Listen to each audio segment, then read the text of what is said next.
Two metal strips, each of length L, are clamped parallel to each other on a horizontal floor with a separation B between them.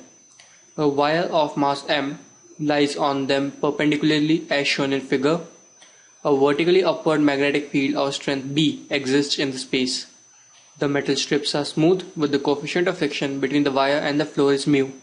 The current I is established when the switch S is closed at the instant t equal to 0. Discuss the motion of the wire after which switch is closed. How far away from the strip will the wire reach? Fine. Now the concept to solve this question is the conservation of the work done. Find the work done by the force that is acting on the wire due to the magnetic field will be equal to the work done by the friction. Fine. Now let's say it travels a distance x.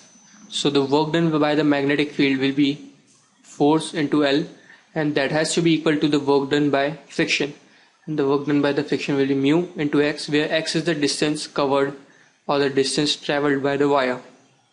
Fine. So I can write force will be equal to BIL,